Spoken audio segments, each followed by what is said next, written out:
to share something that'll be a little bit more fun, a little bit more light. Everything's been so stressful lately.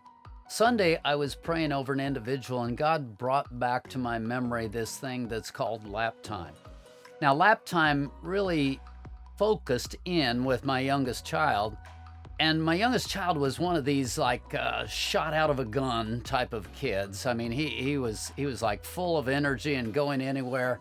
The thing that I talk about, we found him on top of the refrigerator at age 9 months. I mean, he was that kind of a kid. I mean, he was just like total energy, going everywhere. And how do you handle this kid? And during a period of that time, we found him to be virtually not able to be disciplined. It didn't matter what we did. It didn't matter if we were harsh. It didn't matter if we were loving. It didn't matter if we were consistent. Nothing seemed to work. And then I was watching some videos on training and parenting, and it's a completely different topic. They were actually talking about couch time and parents needing to walk in love with one another, and that the atmosphere of the home was big. And somehow we made the transfer from that to a concept that I call lap time. And what we found with our youngest was that when he got lap time, when he had adequate time after he got up, just to snuggle in and to be there and to be on our laps, we found that suddenly this child, who was just like crazy a lot of the time, became very manageable. And yeah, he was still high energy. You still had to let him be him. That's who he is. But he became manageable. He would listen. He would receive instruction. And what I have found working with people, sometimes you're bipolar, sometimes you're spiritually sensitive, the people who are just kind of in that high passion zone, that high energy zone, when they're able to get lap time, sometimes I call it lap time with God, where they get that time where they just find that place of intimacy with God, and they're able to snuggle in and rest and draw a strength of security into themselves.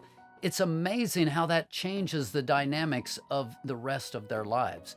That high passion person, they've got to be able to have the self-control to manage that high passion.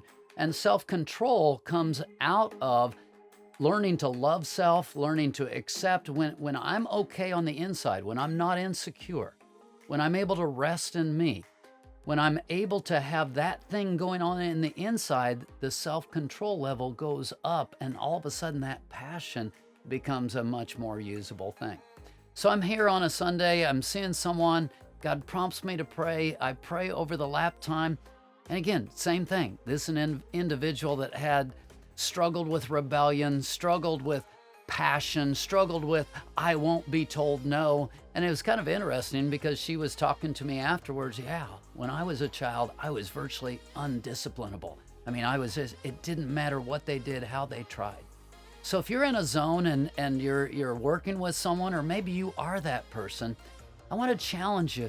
Think about this concept, and it works with people where you just get that time where it's just close, connected, resting relationship time, and it works with God. Think about lap time. Drink in that time with God, that intimacy, fun, sweet time with God. Drink that in with some people that you know, that you love, that can pour life into you.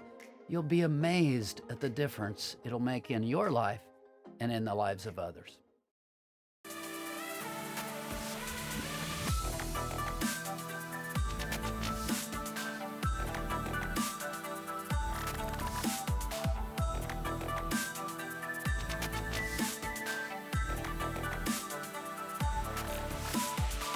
I hope after the first